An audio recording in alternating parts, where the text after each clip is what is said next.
Məktəbəqədər təhsilin məqsədi. Məktəbəqədər təhsilin məqsədində 3 əsas ünsur var ki, biz bunları əzbər bilməliyik. Qayda olaraq əzbər bilməliyik ki, sabah imtahanda qarşımıza bunlar bizim başa düşdüyümüz dildə yox, sırf kitab dilində düşə bilər. Ona görə də çalışdığınız qədər bu cümlələri əzbər bilməlisiniz. Düzdür, mənasında tam olaraq başa düşməlisiniz, amma əzbər bilməyiniz vacibdir. Birinci məqsədi məktəbəqədər təhsil Azərbaycan Respublikasında fasiləsiz təhsil sisteminin ilk pilləsi kimi fərdin, cəmiyyətin, dövlətin maraqları nəzərə alınmaqla davamlı inkişaf etdirilən portret fəaliyyət sahəsidir. Baxın, burada sizi çaşdırmaq üçün veriləcək ki, məktəbəqədər təhsil Azərbaycan Respublikasında fasiləsiz təhsil sisteminin pilləsi kimi. Xeyr, pilləsi yox. İlk pilləsi kimi. Burada ilk sözü mütləq ki, orada olmalıdır və yaxud da veriləcək ikinci pilləsi kimi, birinci pilləsi kimi. Yəni, bu sözlərlə sizi çaşdırmaq istəyəcəklər testlərdə. Orada siz həmişə fikir verin ki, orada mütləq ilk pilləsi olmalıdır. Və fasiləsiz təhsil sistemidir. Bu nə deməkdir? Bilirsiniz ki, bağçalar həm yayda fəaliyyət göstərir, həm qışda fəaliyyət göstərir. Amma məktəblər elə deyil. Məsəl üçün, məktəblərdə yayda buraxılış olur, bu bağçaya aid deyil. Amma davamlı inkişaf etdirildiyi üçün artıq bu portret, öndə olan bir fəaliyyət sahəsidir. Həmişə diqqət mərkəzində olan fəaliyyət sahəsidir. Daha sonra ikincisi, məktəbəqədər təhsil vasitəsilə uşaqlarda erkən yaş dövrlərində əqli, fiziki, yaradıcı potensialının, mədəni səviyyəsinin inkişafının, psixoloji dayanıqlığının, estetik tərbiyəsinin, sadə əmək vərdişlərinə yiyələnməsinin, ətraf aləmə şəxsi sağlamlığının qorunmasına həssas və şüurlu münasibətinin, zəruri həyati bacarıqlara yiyələnməsinin, şəxsiyyətin formalaşdırılmasının əsası qoyulur. Baxın, şəxsiyyətin formalaşdırılmasının əsası qoyulur. Məktəbəqədər təhsilin məqsədinə aiddir. Baxın, əsası qoyulur məqsəddə. Amma desək ki, uşaq şəxsiyyəti formalaşır artıq, bu məktəbəqədər təhsilin vəzifəsinə aiddir. Deməli, şəxsiyyətin formalaşdırılmasının əsası qoyuldu məktəbəqədər təhsilin məqsədində, amma artıq formalaşdı vəzifədə. Bunu bir növ belə də yadınızda saxlaya bilərsiniz ki, artıq formalaşma varsa, deməli ki, onu kim formalaşdırmalıdır? Tərbiyəçi müəllim. Bu da tərbiyəçi müəllimin nə idi? Vəzifəsidir. Yəni, biz uşaqda artıq o şəxsiyyəti formalaşdırmağı bacarmalıyıq. Amma əsası dediyim kimi qoyuldu nədə? Məktəbəqədər təhsilin məqsədində. Bu ikinci cümlə biraz qarışıq cümlədir. Bunu mən belə bir taktika ilə yadımda saxlamışam. Bildiyiniz kimi bizim 4 inkişaf sahəmiz var. Birincisi fiziki inkişaf, ikinci idraki inkişafı, üçüncü estetik yaradıcı inkişaf, dördüncü isə sosial-emosional inkişaf. Bu inkişaf sahələrinə aid bütün sözlər bu alt standartlarda, verilib əsas standartlarda, daha doğrusu həm əsas, həm alt standartlarda verilən bütün cümlələr aiddir məktəbəqədər təhsilin məqsədinə. Çünki baxın, burada nə deyir? Məktəbəqədər təhsil vasitəsilə uşaqlarda erkən yaş dövründə əqli hansına aid olacaq? İdraka, fiziki inkişafa, yaradıcı, estetikə, daha sonra mədəni səviyyəsinin inkişafına, psixoloji dayanıqlığının, bunlar bir növ elə inkişaf sahələrimiz deməkdir də.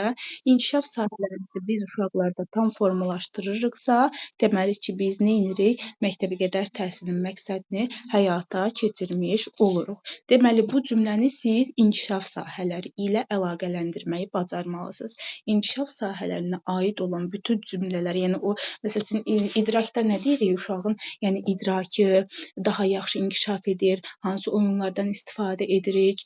Tutalım ki, idraki, stolüstü çap oyunlarıdır, estetik yaradıcı inkişafda uşağın yaradıcılığıdır, konstruktor oyunlardır və yaxud da yapmadır, quraşdırmadır, bunlardan istifadə edə bilməsidir.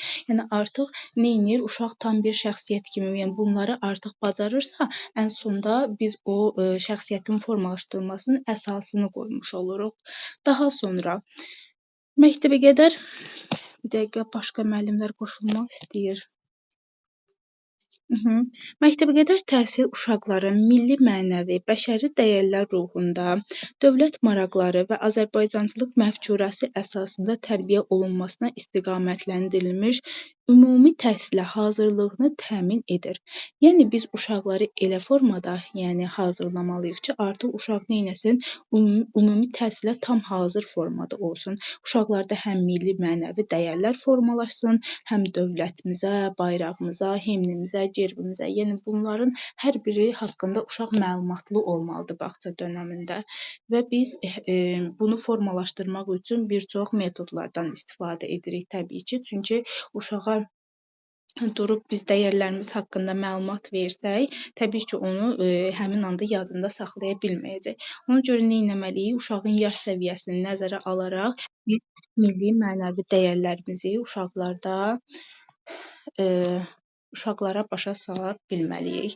Daha sonra bu milli mənəvi dəyərləri də bir növ əlaqələndirmək olar şəxsiyyət yönümlülük prinsipi ilə. Baxın, şəxsiyyət yönümlülük prinsipində də 3 əsas ünsür var idi. Psixomotor bacarıqlar, ünsiyyət, daha sonra bir də milli bəşəri dəyərlər. Baxın, o milli bəşəri dəyərlər məktəbəqədər təhsilin məqsədinə aiddir. Belə, bax, onunla da əlaqələndirib yadınızda saxlaya bilərsiniz. Deməli, birinci məqsədimiz oldu. Məktəbəqədər təhsil Azərbaycan Respublikasında fasiləsiz təhsil sisteminin ilk pilləsi kimi fərdin, cəmiyyətin, dövlətin maraqları nəzərə alınmaqla davamlı inkişaf etdirilən portret fəaliyyət sahəsidir. Bu oldu bizim birinci məqsədimiz. İkinci məqsədimiz, dedim, necə yadınızda saxlayın, inkişaf sahələri ilə əlaqələndirərək məktəbəqədər təhsil vasitəsilə uşaqların erkən yaş dövrlərində əqli, fiziki, yaradıcı potensialının və mədəni səviyyəsinin inkişafının, psixoloji dayanıqlığının, estetik tərbiyəsinin, sadə əmək vərdişlərə yiyələnməsinin, ətraf aləmə, şəxsi sağlamlığın qorunmasına, həssas və şüurlu münasibətinin, zəruri həyati bacarıqlara yiyələnməsinin, şəxsiyyətin formalaşdırılmasının əsası qoyulur. Yəni, baxın, burada fikir versəz bütün cümlələri, sanki burada həm alt standartları bir növ burada xatırlatmış olur, həm inkişaf sahələrinin, eyni zamanda didaktik prinsipləri də. Yəni, həqiqətən də burada yəni, əlaqələndirmək çox olar. Ona görə də ən yaxşısı inkişaf sahələri ilə yadınızda saxlayın. Üçüncü məqsədimiz də dedik, onun da əlaqələndirdiyi şəxsiyyət yönümlülük prinsipdə olan dəyərlərlə, çünki burada nə elədik? Uşaqlarda milli, mənəvi, bəşəri dəyərlər ruhunda, dövlət maraqları və Azərbaycancılıq məfkurəsi əsasında tərbiyə olunmasına istiqamətləndirilmiş ümumi təhsilə hazırlığını təmin edir. Daha sonra keçək məktəbəqədər təhsilin vəzifələri. Məktəbəqədər təhsilin vəzifələrinə aiddir. Hər bir uşağın keyfiyyətli məktəbəqədər təhsilinin təmin edilməsi. Yəni biz həqiqətən də bir valideyn olaraq deyim və yaxud da müəllim olaraq da istəyirik ki, yəni keyfiyyətli olsun hər bir şey.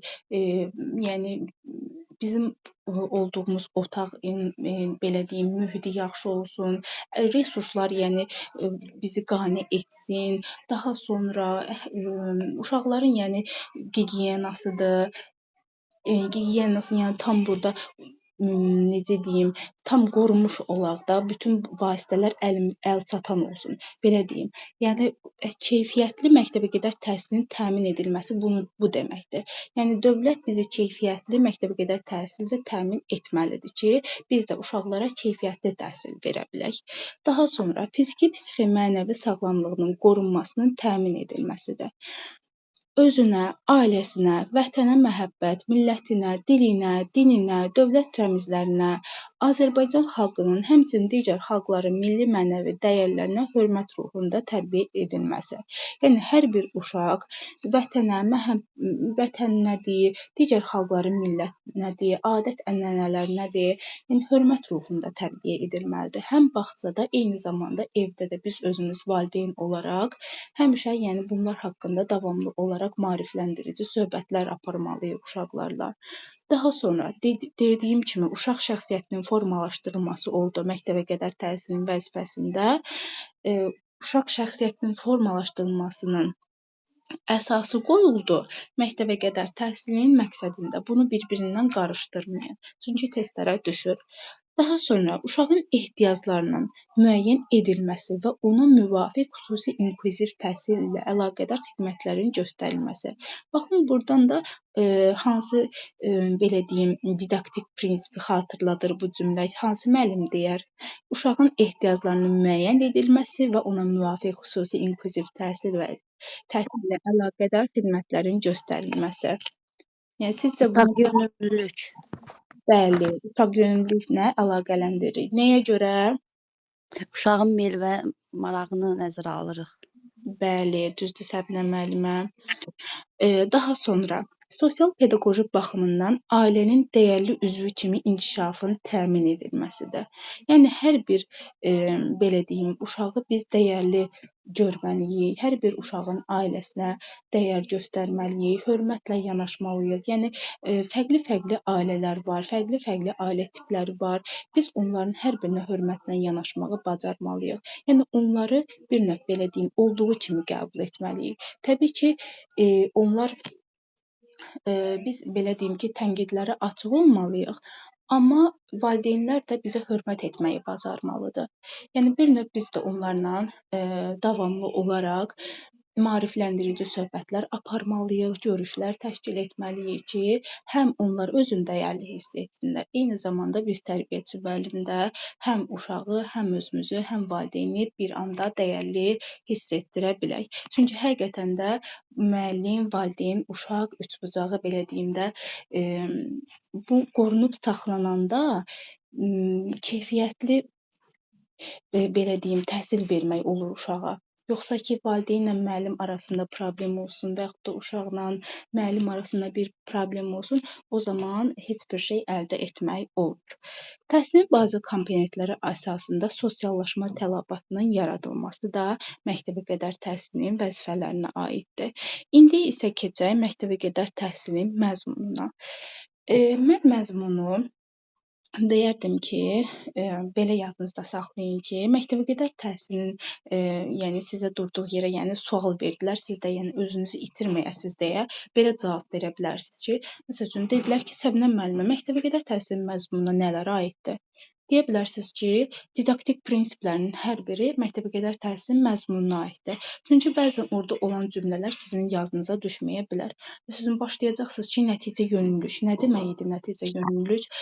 Müəllimin hər an dərsə planlı, proqramlı hazır olması, işini əvvəlcədən düzəltməsi, hər bir şeyə əvvəlcədən hazırlıqlı olması.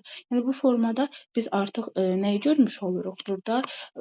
Deməli ki, məzmun dedikdə didaktik prinsiplər başa düşülür və didaktik prinsiplərə aid olan bütün nümunələrdə biz məzmuna aid edə bilirik. Amma gəlin görək məzmununda nələr qeyd olunub. Cəmiyyətə sosial uyğunlaşma, kollektiv daxilində birgə fəaliyyət və ünsiyyət mədəniyyəti. Cəmiyyətə sosial uyğunlaşma. Bunu biz hansı inkişaf sahəsinə əlaqələndirərik müəllimələr? Sosial-emosional. Emosional inkişafına. Bəli. Sosial-emosional. Sosial-emosional inkişaf sahəsinə aiddir, düzdür. Sonra müstəqillik, məsuliyyət və cavabdehlik, özünə inam və iradəlilik formalaşdırmalıyıq uşaqlarda. Daha sonra müşahidə etdiklərinə münasibət bildirmək, qərar qəbul etmək və müstəqil öyrənməyi bacarmalıdır uşaq. Təbiətə və insanlara həssas münasibət, özünün və digərlərinin hüquqlarına hörmət etməlidir. Həm öz hüquqlarını bilməlidir, eyni zamanda digərlərinin də hüquqlarına hörmət etməyi bacarmalıdır uşaq. Estetik dünya görüşü, nitq, təsvir və tərtibat bacarıqları olmalıdır uşaqlarda. Yəni uşağın nitqi də yetərincə inkişaf etməlidir, daha sonra təsvir etməsidir, nə isə quraşdırmasıdır. Yəni bu bacarıqları biz uşaqlarda formalaşdırmağı bacarmalıyıq. Sağlamlığın qorunması istiqamətində gigiyenik tələblərə riayət etməliyik. Zəhra, gir içəri, qapını ört. Qapını ört.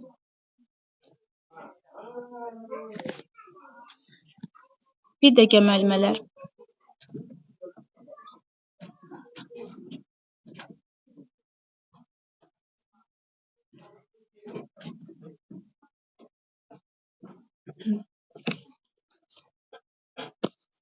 Daha sonra biz dedik ki, məktəbəqədər təhsilin məzmununa bizim didaktik prinsiplərimiz aiddir. Baxaq görək bizim neçə didaktik prinsipimiz var. Səbinə müəllimə, bizim neçə didaktik prinsipimiz var idi? Həmən mən deyim. 9. 9 didaktik Bəli, 9 9 didaktik prinsipimiz var. Kim sayar onları? Sayım, Buyurun. Məmməd sayım. nəticə yönümlülük, uşaq yönümlülük, şəxsiyyət yönümlülük, inkişaf yönümlülük, dünyəvilik, tələb yönümlülük, varislik, interaktivlik, Azərbaycançılıq. Bəli, 9 didaktik prinsipimiz var, Səbinə müəllimənin qeyd etdiyi kimi. Baxaq görək nəticə yönümlülük prinsipi nə deməkdir? Nəticə yönümlülük prinsipi təhsilin məzmununun əvvəlcədən müəyyən olunmuş nəticələr əsasında müəyyən edilməsidir. Yəni bu nə deməkdir? Bayaq dediyimiz kimi biz konstruktiv bir tərbiyəçi müəllim olduğumuza görə hər bir şeyə əvvəlcədən hazırlıqlı olmalıyıq. Məsəl üçün biz sabahçı tutalım mövzumuzu keçirik. Daha doğrusu mövzumuz meyvələrdir. Tutalım sabahı üçün. Biz həmin anda gedib meyvələr mövzusun, gedib orada quraşdırmalı deyilik, resursumuzu, yəni həmin o anda tapmalı deyilik. Sonra başqa orada qaydalar olsun, onları o anda öyrətməli deyilik. Biz əvvəlcədən onları hazır qoymalıyıq ki, vaxt məhdudiyyəti olduğu üçün bütün hər birini çatdıra bilək. Həm də keyfiyyətli nəticə əldə edə bilək. Bir növ tərbiyəçi müəllim həmişə hazırlıqlı, planlı və proqramlı olmalıdır. Hər bir işində əvvəlcədən nə isə düşünməlidir ki, sonda nəticə əldə edə bilsin. Baxın, cümlələrin sonunda nəticə, əvvəlcədən sözü görsək, bunu nəticə yönümlülük prinsipi olaraq götürməliyik. Daha sonra var uşaq yönümlülük. Uşaq yönümlülük təlim-tərbiyə prosesinin bilavasitə uşağın meyl və marağının təhsil tələbatının ödənilməsinə, potensialının reallaşdırılmasına və inkişafına yönəldilir. Bu nə deməkdir? Təbii ki, biz yəni belə deyərdim ki, didaktik prinsiplərdən ən çox biz istifadə edirik uşaq yönümlülük prinsipdən. Yəni düzdür, hər birinin öz yeri var, hər birini biz həyata keçiririk, amma ən çox nəzərə aldığımız uşaq yönümlülük prinsipidir. Nəyə görə? Çünki indiki dövrümüz bunu tələb edir. Uşağın maraqlarına əsasən hərəkət etməliyik. Uşağın maraqlarına uyğun, məsəl üçün mövzumuz dediyim kimi meyvələrdir. Mən meyvələri elə bir formada təşkil etməliyəm ki, çünki hansı metod və üsullardan istifadə etmək mənim hüququmdur. Mən istədiyim formada onu seçməliyəm. Bu da yəni boş-boşuna bizə verilmiş bir hüquq deyil. Sadəcə biz uşaqların maraqlarını nəzərə aldığımıza görə elə bir metoddan, elə bir üsuldan istifadə etməliyik ki, uşaq həmin mövzunu qavraya bilsin. Həmin mövzu uşaq üçün maraqlı olsun, öyrənmək istəsin. Tutalım ki, meyvələrdir. Baxıram ki, bir uşaq saymağı çox sevir. Həmin uşağa deyirəm ki, gəlin uşaqlar almanı bir-bir sayaq. 1, 2, 3. Yəni uşaq onu saydıqca daha belə həvəsli olur ki, mən saydım, mən bu saymanı bildim. Daha sonra bir uşağa baxıram ki, yəni onun potensialı, yəni saymağa yetmir də, hələ ki saymağı tam öyrənə bilməyib, belə deyim. Yavaş-yavaş artıq inkişaf edir.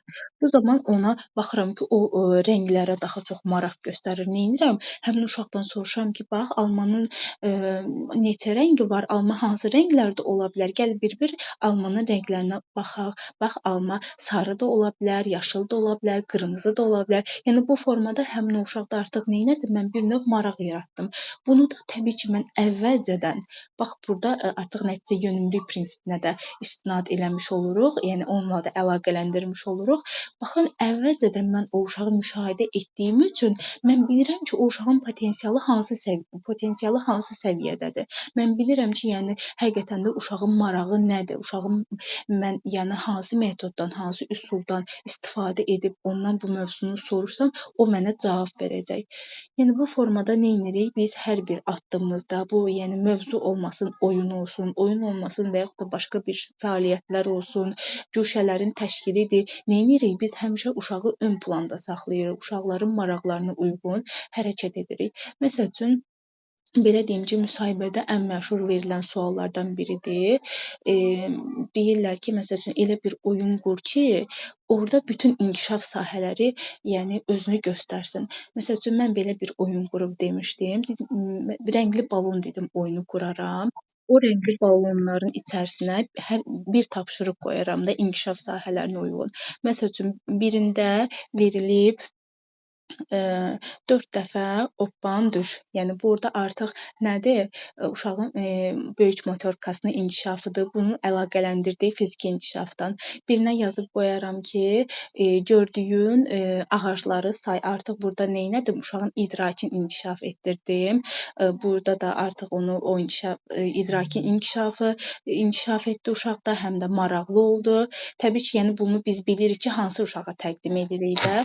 Yəni saymağı daha çox sevən uşağa məsəl üçün idraka uyğun tapşırıqlar seçə bilərik. Daha sonra bir uşağa deyək ki, ətrafda olan mənzərəni gəlin rəsmə çəkək. Artıq burada neynədi? Uşağın estetik yaradıcı inkişafı bir qədər daha gücləndi, daha həvəsləndi, belə deyim. Sonra qaldı hansı inkişaf sahəmiz? Sosial-emosional inkişafla da belə əlaqələndirə bilərik ki, dostunla get ağacda olan yarpaqları yığ. Artıq bu neynədi? Uşaq yəni baxırsan ki, uşaq kollektiv içərisində çox belə aktivdir, istəyir ki, yanında çoxlu uşaqlar olsun, dostluq eləsin, yəni həvəslidir dostluq eləməyə. O zaman mən nə edirəm? Onu daha çox kollektiv işlərə cəlb edirəm. Gedin, baxın, uşaqlar gedin ağacdan yarpaqları yığın, daha sonra onu nə edək? Bir-bir sayaq və yaxud da gəlin ondan günəş hazırlayaq. Yəni bu formada görün neçə inkişaf sahəsi ilə biz onu əlaqələndirə bilərik. Burada da təbii ki, hansı prinsipi biz qoruyub saxladıq? Uşaq yönümlülük prinsipini. Daha sonra var inkişaf yönümlülük. Üzr istəyirəm, şəxsiyyət yönümlülük. Şəxsiyyət yönümlülük uşaqlarda zəruri həyati bacarıqların və dəyərlərin formalaşdırılmasıdır. Baxın, bayaq məktəbəqədər təhsil məqsədində də mən qeyd elədim. Orada çünki var idi milli bəşəri dəyərlər. Milli bəşəri dəyərləri biz şəxsiyyət yönümlülüyü ilə əlaqələndirə bilirik. Çünki şəxsiyyət yönümlülükdə 3 ünsür var ki, bunu əzbər bilməlisiniz. Birinə aiddir ünsiyyət, ikincisi psixomotor bacarıqlar, üçüncüsü isə dəyərlərdir. Ünsiyyət, yəni uşaq özün ifadə etməyi bacarmalıdır. Daha sonra belə deyim ki, mədəni formada danışmağı bacarmalıdır, nitq etiketlərindən istifadə etməyi bacarmalıdır. Tutalım, üzr istəyirəm, xahiş edirəm, daha sonra çox sağ olun. Yəni bu sözlərdən bir qədər artıq istifadə etməyi bacarmalıdır. Ünsiyyəti bir qədər inkişaf etməlidir ki, uşaq şəxsiyyət kimi formalaşa bilsin. Daha sonra var psixomotor bacarıqlar. Psixomotor bacarıqlar özü 2 yerə bölünür. Kiçik motor bacarıqları, böyük motor bacarıqları. Kiçik motor bacarıqları bizim əllərimizlə gördüyümüz bütün işlər, bizim deyəndə ki, yəni uşaqların əlləri ilə gördüyü bütün işləri biz kiçik motorikaya aid edə bilərik. Məsəl üçün, uşaq nə isə açır, tökür, oyuncaqla oynayır və yaxud da kubiklərlə oynayır, yapma işi görür, artıq nə edir? Uşağın əl əzələləri inkişaf edir. Uşağın da əl əzələləri nə qədər çox inkişaf etsə, bir o qədər də zehni inkişaf edir. Çünki barmaq uclarında yəni beyinə gedən sinirlər var ki, yəni o sinirlər sanki işlədikcə daha çox açılır, daha çox beyinə elə bil ki, inkişaf gedir, daha çox uşaq öyrənməyə çalışır. Hətta kiçik yaşdan uşaqlara biz qalın xırda təbaşirlərdən veririk ki, onunla nəsə yaza bilsinlər, əllərində artıq nə formalaşdırırıq? Uşaqlar artıq kiçik yaşlarından qələm tutmağı bacara bilirlər. Yəni bunu da biz bağça dönəmindən formalaşdıra bilirik. Daha sonra dediyim kimi kiçik motorika çox önəmlidir müəllimələr. Kiçik motorikanı həqiqətən, yəni çox öndə saxlamalıyıq, çox inkişaf etdirməliyik. Bəzən mən uşaqları müşahidə edirəm. Evdə o qədər əlləri işləməyib ki, nəyisə məsəl üçün düzəltməkdə oyun olsun və yaxud da başqa bir şey, o qədər passiv işləyirlər ki, baxıram ki, uşaq o qədər yəni işləməyib ki, ancaq uşaqların əlində telefon, YouTube-u çevirirlər, baxırlar, bir dənə hansı barmaqları işləyir, baş barmaqları. Qalan barmaqlar nə? Qalır passiv vəziyyətdə və baxırsan ki, yəni nəsə eləmək istəyəndə o hərəkət edə bilmir. Digər uşağa baxıram, nisbətən o daha çevik, yəni daha hər şeyi belə tez bir-birinə məsəl üçün verirəm quraşdırmadır. Quraşdırmanı tez bir yığır yerinə baxıram ki, o artıq məsəl üçün yavaş-yavaş edir. Bilirəm ki, bu uşağın evdə kiçik motorikası tam şəkildə inkişaf etməyib. Dediyim kimi kiçik motorikada yaxşı inkişaf etməyəndə uşağın zehni də yaxşı inkişaf etmir və artıq uşağa nə deyirsən gec qavrayır, gec götürür. Yəni aktiv uşaqdan qorxmaq lazım deyil. Uşaq nə qədər çox aktiv olsa, bir o qədər daha yaxşı mənimsəyir hər şeyi. Bəzən biz yəni düşünürük ki, uşaq nə qədər çox sakit olsa, nə qədər çox belə nə bilim də, nə deyirik, yaxşı oldu, belə olsa daha yaxşı olar, amma xeyr. Yəni sakit uşaqdan da şübhələnmək lazımdır ki, bu uşaq nəyə görə sakitdir, nəyə görə bu qədər passivdir. Yəni o uşağı da biz nə etməliyik? Aktivləşdirməyi bacarmalıyıq. Daha sonra var inkişaf yönümlülük. İnkişaf yönümlülük uşaqlarda böyük motorikanı demədim. Böyük motorikada bildiyiniz kimi bizim ayaqlarımızda gördüyümüz bütün işlərdir, qaçmaqdır, hoppanmaqdır, sürünməkdir. Yəni bunların hər biri böyük motorikaya aiddir. Bir də dəyərlər. Dəyərlər də dediyim kimi biz Azərbaycan xalqının bütün adət-ənənələrinə, millətimizə, gerbimizə, bayrağımıza, yəni hörmət etməyi bacarmalıyıq. Təbii ki, bunu uşaqlara da öyrətməliyik. Uşaqlar baxın, himn oxunanda biz ayağa durmalıyıq, əlimizi ürəyimizin üstünə qoymalıyıq. Baxın biz himn oxunarkən danışmırıq. Biz çünki nəyə görə danışmırıq? Çünki hörmət etdiyimizdən. Baxın biz hər zaman prezidentimizin adını qoruyub saxlamalıyıq. Hər zaman ona hörmət etməliyik. Şəhidlərimizi hər zaman yad etməliyik, unutmamalıyıq. Neynirik? Artıq kiçik yaşlardan o dəyəri onlarda formalaşdırırıq ki, uşaq onu hiss edə bilsin. Həqiqətən də artıq hiss edirsə, artıq şəxsiyyət kimi də formalaşır, belə deyim. Daha sonra var burada inkişaf yönümlülük. İnkişaf yönümlülük uşaqların idrak fəallığının, təhsil nailiyyətlərinin davamlı təhlili və qiymətləndirilməsi yolu ilə onların bilik, bacarıq və vərdişlərinin inkişafının təmin olunmasıdır. Biz davamlı olaraq uşaqları qiymətləndirməliyik. Təbii ki, bizim 3 qiymətləndirməmiz var. Onun müəllimlərinin çoxu bilir. Bəzi müəllimlər var ki, yeni qatılıblar dərslərimizə. Onlara hələ qiymətləndirməni keçməmişəm. Olaraq belə deyim ki, bizim 3 qiymətləndirməmiz var. Birinci diaqnostik qiymətləndirmə, ikinci inkişafın izlənilməsi, bəzən formativ qiymətləndirmə də deyilir. Üçüncüsü isə summativ qiymətləndirmə. Diaqnostik qiymətləndirmə ilkin qiymətləndirməlidir. Bu nə deməkdir? Yəni ilkin olaraq tutalım uşaq tədris ilində, iş tədris ilində gəlir baxsaya, biz uşağı müşahidə edirik. Artıq bilirik ki, uşağın marağı nədir, potensialı nədir? Yəni təbii ki, o müşahidədən qaynaqlanır da. Mən bir neçə gün artıq uşağı müşahidə edirəm ilkin olaraq ki, uşaq hansı səviyyədədir, uşaq necə inkişaf edir, uşağın maraqları nədir. Artıq mən onu qiymətləndirirəm. Daha sonra şəxsi inkişafın izlənilməsidir. Şəxsi inkişafın izlənilməsi davamlı olaraq, gündəlik olaraq aparılmalıdır. Tutalım ki, uşaq hər hansı bir əl işi düzəldib, rəsm çəkib, adicə xətt çəkib də, yəni uşaqlar, işləyən müəllimlər bilir.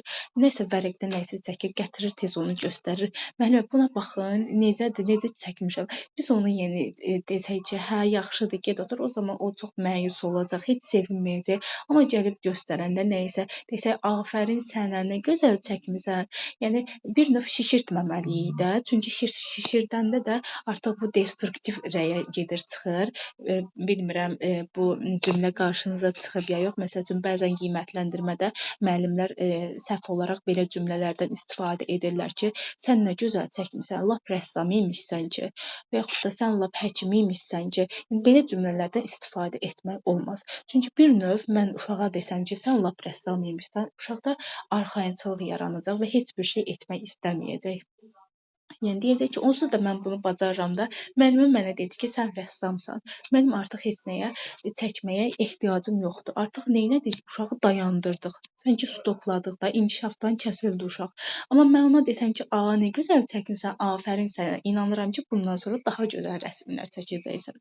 Artıq neynədim? Uşağa bir yol açdım ki, uşaq daha yaxşı inkişaf edə bilsin, daha da özünü göstərsin. Yəni biz inkişafı belə deyim də, istiqamətləndirməliyik, ona yol açmalıyıq. Daha o yolu bağlamalı deyilik.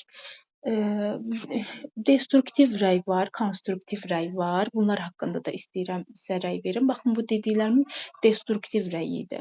Amma konstruktiv rəydə məsəl üçün uşaq dovşan şəkli çəkib gətirib, baxıram ki, yəni heç dovşana oxşamır da. Yəni müəllim baxanda bilir onu, biz bilirik. Amma uşağa onu deyə bilmərik ki, sən bunu düzgün çəkməmisən, dovşan bu formada olmur, belə olur. Yəni biz elə formada rəy verməli deyilik. Məsəl üçün baxıram ki, dovşanın yəni bir qulağını çox uzun çəkib, birini isə çox balaca çəkib. Deyə bilərəm ki, afərin sənə, tutalım əli, sən dovşanın başını, gözünü, daha sonra burnunu çox yaxşı çəkmisən, amma gələn dəfə o ikinci qulağına diqqət edərsən. Elə bir biraz balaca olub. Yəni neynədim? Uşağı həm həvəsləndirdim, həm də orada səhvini bildirmiş oldum ki, bax əli, o ikinci qulaq biraz balacadır. Onu yəni ikincisi ilə düzəltməyə çalış. Daha sonra bu oldu bizim konstruktiv rəyimiz. Konstruktiv rəydə deməli neynədik? Həm uşağı həvəsləndirdik, eyni zamanda onun yanlışını dedik. Amma yanlışı necə dedik? Sanki heç deyməmiş kimi, yəni dedik də, uşaq həvəslənəcək, gedəcək, hə, bu səfər mən dovşanın qulağını düz çəkim ki, gedim yenə müəlliməyə göstərim, müəllimə məni tərifləsin. Yəni belə formada artıq yenə neynədim? Uşağı inkişaf etdirmiş oldum. Daha sonra var dünyəvilik prinsipi. Dünyəvilik dünyaya aid olma, dünya ilə bağlı olma deməkdir. Yəni dünyəvilik prinsipi bir növ biz digər xalqların millətinə, adət-ənənələrinə hörmət etməyi bacarmalıyıq. Məsəl üçün biz indi İslam dinindəyik. Başqa tutalım ki, bağçamıza xristian dinindən olan bir uşaq gəlib və yaxud da qara dərili bir uşaq gəlib. Biz yəni ona durub deyə bilmərik, sən qarasan, biz ağıq, sən və yaxud da xristiansan, biz İslam dinindəyik. Qətiyyən yəni bu təhsildə belə şeylərə imkan verilməməlidir. Yəni uşaqlar arasında o ayrı-seçkilik yaradılmamalıdır və təbii ki, biz uşaqlara onu kiçik yaşlardan başa salmalıyıq ki, baxın, uşaqlar digər xalqların millətinə hörmət etməliyik. Hər bir xalqın öz dini, inancları var, bizim öz dini inanclarımız var. Ona görə də nə etməliyik? Hər qara dərili uşağa baxanda ona diqqətlə baxmaq olmaz, yolda ona gülmək olmaz və yaxud da ola bilər ki, uşaqda hər hansı bir problemli olsun. Mən bəzən müşahidə edirəm, Down sindromlu uşaqlara, yəni baxırlar belə diqqətlə gülməyə başlayırlar. Uşaqdılar da hələ anlamırlar axı. Təbii ki, bu da valideyndən çox asılıdır, müəllimdən çox asılı bir şeydir ki, biz kiçik yaşlardan uşaqlara başa salmalıyıq ki, baxın uşaqlar, belə problemli insanlar ola bilər. Təbii ki, biz ona problem deyə bilmərik. Yəni Down sindromlu və yaxud da xüsusi uşaqlar, yəni deyə bilər ki, baxın uşaqlar, onlar xüsusi uşaqlardır. Onların da özlərinə görə bir özəllikləri var. Biz onlara hörmət etməliyik. Onların çox gözəl qəlbləri var. Yəni onlar çox böyük ürəyə sahibdirlər. Həqiqətən də Down sindromlu uşaqlara mən belə fikir vermişəm. O qədər ürəyi təmiz olurlar. O qədər yəni belə hətta yolda tanımadıqları bir insana belə gedib sarıla bilirlər də, belə deyim. O qədər yəni saf niyyətli olurlar ki, yəni biz o xəstəliyin yaxşı tərəflərini uşağa çatdırmalı, bacarmalıyıq ki, baxın uşaqlar, onlar çox ürəyi təmiz insanlardır. Yəni artıq nə edirik? Uşaqlarda onlara bir sevgi aşılayırıq. Sonra qara dərililər haqqında baxın uşaqlar, insan qara da ola bilər, ağ da ola bilər. Biz hörmət etməyi bacarmalıyıq bir-birimizə. Biz də qara ola bilərdik. Allah bizi belə yaradıb. Düzdür, din haqqında uşaqlara məlumat vermək olmaz əslində, belə deyim. Dinə aid olan heç bir məlumat vermək olmaz, çünki buna icazə yoxdur. Biz dünyəvilik prinsipini qoruyub saxlamalıyıq. Amma deyə bilər ki, biz belə yaradılmışıq. Ona görə nə etməliyik? Bütün xalqların dininə, irqinə, insanlarına hörmət etməyi bacarmalıyıq. Daha sonra var tələb yönümlülük. Tələb yönümlülükdə ümumi inkişafla bağlı təhsil proqramının məzmununa, fərdin, cəmiyyətin, dövlətin dəyişən tələblərinin nəzərə alınmasıdır.